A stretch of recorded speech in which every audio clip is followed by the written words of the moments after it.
Why? Why? I get the why questions a lot. One, because I have kids. Why? And two, because of my work on women in tourism. Why do women travel when it's not safe for them? Why do women travel when they have children to care for? Why do women travel only with other women and without men? Why do women even travel at all? So, some reports tell us that women want to travel because, why? They want to escape. They want to relax. They want to see the world. And they want to spend quality time with family and with friends. While these reasons are true, as a researcher, I'm not entirely satisfied with these answers because they're not very substantial, are they? I mean, these reasons are no different from other segments. Men travel for the same reasons. Then there are some reports that point to socioeconomic reasons. So women are more educated. They have jobs, and some have jobs that pay very well.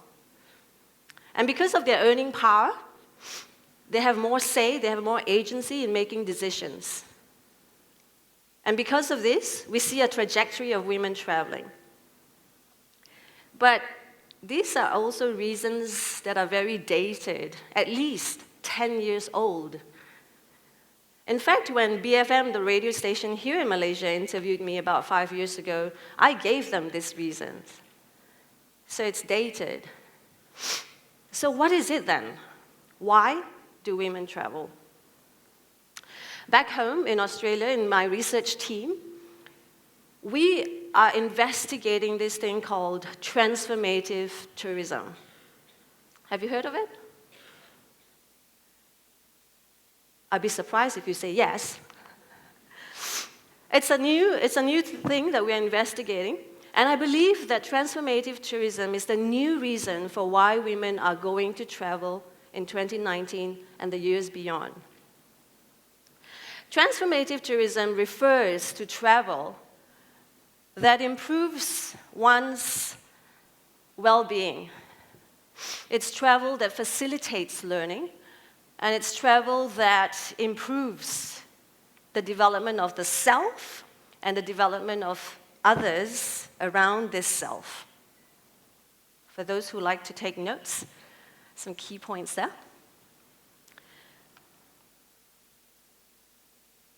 So transformative learning has been talked about in different terms, and here are some key statistics of how transformative tourism has been conceptualized in the media. In research, we say we've got all these statistics. Travel has positive impacts in the lives of 98% of women who's traveled. They say that travel has positive impacts in their lives. 68% say travel helped them learn about the world. 1 in 3 Asian females say travel has changed the way they think and the way they live their lives. 46% of Chinese women feel liberated when they travel. 42% of Japanese women say travel feel bold and give them a sense of adventure. 46% of Indian women and 36% of Indonesian women say travel gave them more self-confidence. So transformative tourism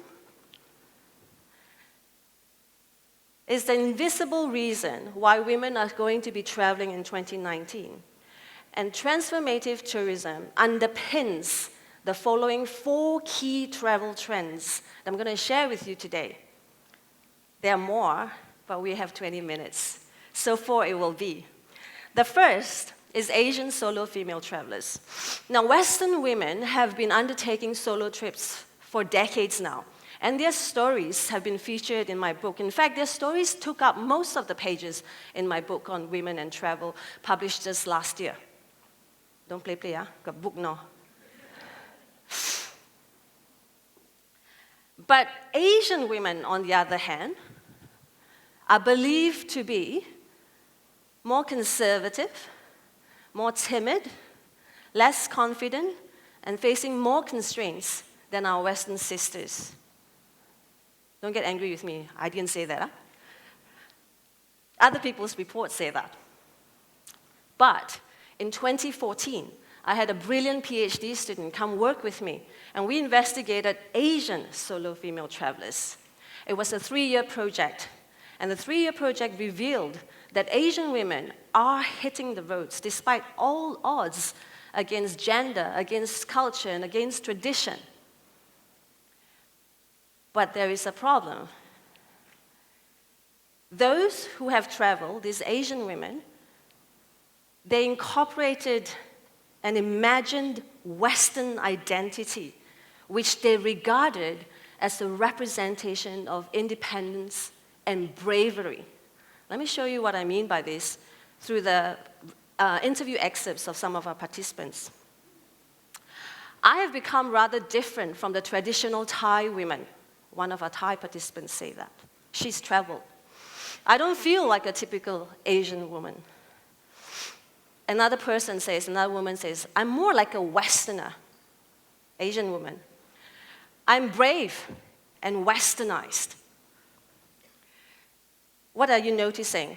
We're noticing that the positive values that result from travel are disassociated from being Asian and Asianness. And I think we have to change this mindset. Don't you agree? But what's more fascinating for me as a researcher is the discovery that transformative tourism is not limited to just the individual traveler who undertakes the travel experience. That transformative tourism is a cyclical process. What do I mean by this? These women in our research, in our study, in this 3-year study, all these women who have traveled, they are inspired, or they were inspired, or are inspired, probably are inspired, to travel by preceding Asian solo travelers before them. And now that they are traveling, their travel stories are inspiring acceptance of solo travels in Asia. They're telling their mothers and their sisters. They're telling their Facebook friends and their Instagram fans. And then all these people, the Instagram fans and the Facebook fans, are doing the same thing. And this becomes a social transformation. When I heard that Dr. Sakya, who's going to speak after me, when I heard about her organization, the Travelettes of Bangladesh, and within 2 years, upon setting up Travelettes of Bangladesh, it grew to 25,000 people, 25,000 Bangladeshi women. It was like an ego bolster for me, because it confirms our findings about this social transformation and how transformative tourism becomes a cyclical process. But there are more recent statistics. We started our study in 2014. Today, there are recent statistics to show this. TripAdvisor, for example, they have a women's travel survey. In the most recent travel survey, they found that 77% of not just women, but Southeast Asian women haven't traveled, but they want or planning to travel to Asia. And 47% of these women are planning on taking 2 to 4 solo trips a year. A year, not a lifetime. So transformative tourism will continue to spur these numbers, and it will continue to rise. Asian solo female travel is not going to slow down. The second key women travel trend is the emergence of older female travelers. Yes? Last year at ZafigoX, I observed a large number of older female travelers. And statistics show us this: 40% of baby boomers have taken a solo trip, 21% plan to take a solo trip in the future, Interpret Travel, for their cycling tours, saw an increase of 338% in their age group of 50 and above. And then I think another travel company, Abercrombie and Kent, 70% they say of their adventure trips are taken by female travelers. And out of that 70%, half of those females are above 50 and above, age 50 and above. Then, I work with a lot of tourism providers and hoteliers. So we asked these hoteliers and these tourism providers, we say, what do you think older female travelers want to do when they go on holidays? And the answers we got, they suggest things like cruises. The traditional, slow kind of travel that's associated to age and aging. But we know from our own research, from the older female travelers, their stories, their ambitions, their aspirations, they're telling us and showing us that today's older women are more agile, are more energetic, and they're seeking more active travel experiences. Which brings me to the third travel trend. Shopping. Today, women's global incomes have reached $18 trillion. So it is not surprising that reports still stereotypically linked women's love for travel and shopping. But this will no longer be the case in 2019. Shopping will no longer be the case in 2019. Women are more educated, so women are becoming more shopping savvy. And we have empowerment documentaries like Misrepresentation. Anyone heard of Misrepresentation? You haven't. If you haven't, you have to watch it tonight. It's a documentary, most empowering. It's called Misrepresentation. And another documentary, Killing Us Softly. If you haven't heard of it, Google it and watch it tonight. Killing Us Softly. So documentaries like Killing Us Softly and Misrepresentation are teaching women to have a sense of power and purpose when they shop and buy. So today, while women still shop when they travel, shopping is no longer the top of the list. What's top of the list, according to research, is nature and adventure, followed by good food and restaurants, and then arts, history, and cultural attractions. These are some statistics. These are statistics from individual adventure travel companies. So not your not your general travel companies, but specifically adventure companies. We see 35 increase in women booking trips for mountain trekking. I just came back from one 2 weeks ago. 60% increase for women on adventure backpacking and wilderness trips.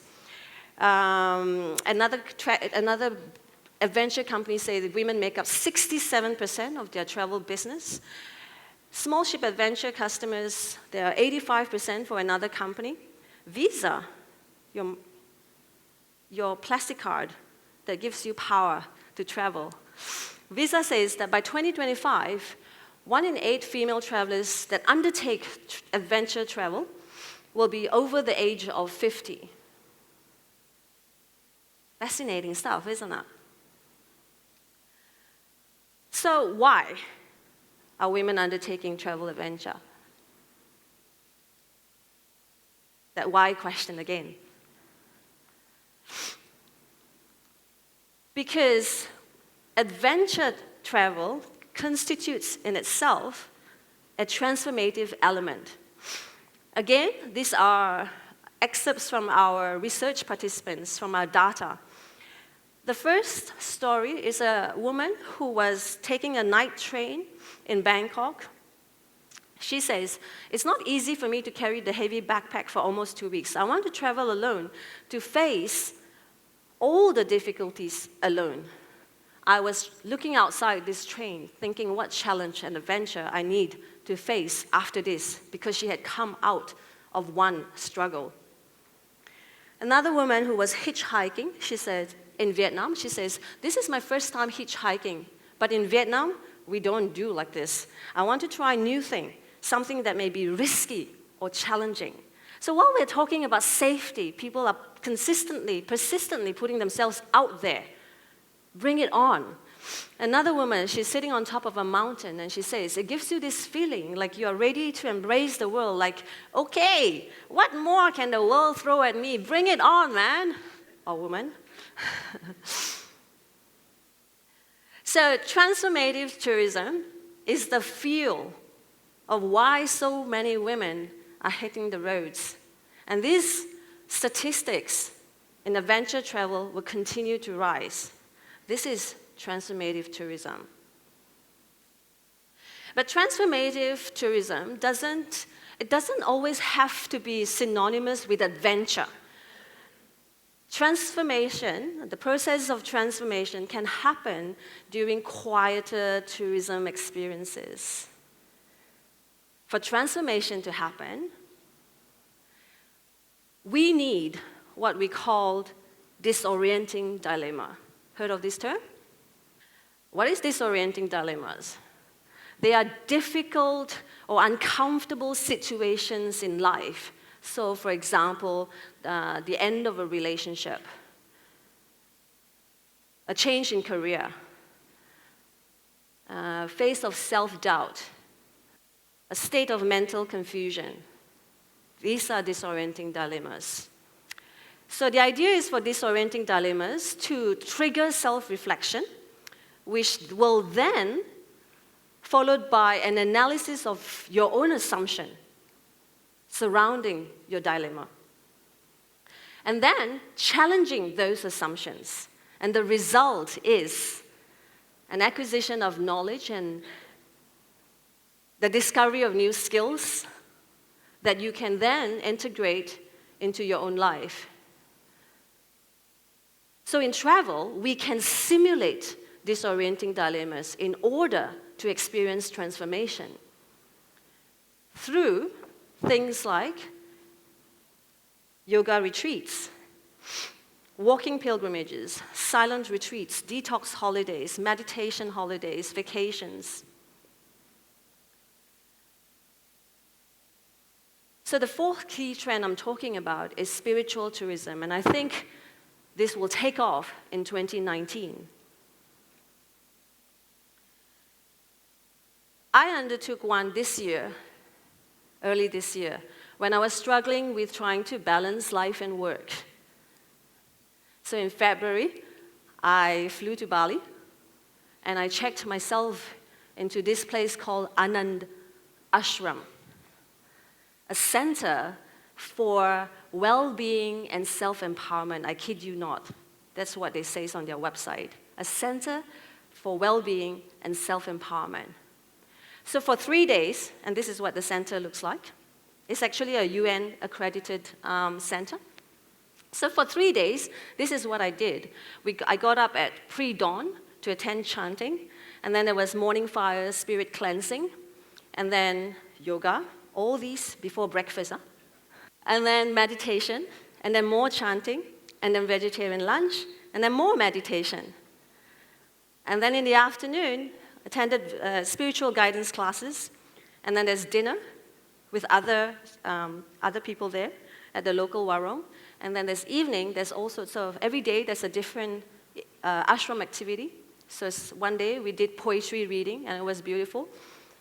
And then the best thing that doesn't happen to me at home is to go to bed early. So here in Bali, I was a spiritual traveler. And my 3-day holiday was to seek knowledge to better myself. No shopping. Long story short,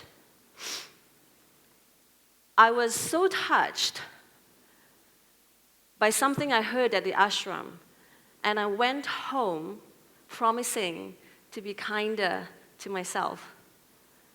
As a result of that, I went and spoke to my boss, and said, I'm taking a 20% salary cut because I only want to work 4 days a week. This is transformative tourism, right? So women, my women friends, my fellow travelers, no matter how we look at it, statistics show us that more women will be traveling, and each woman will be traveling more.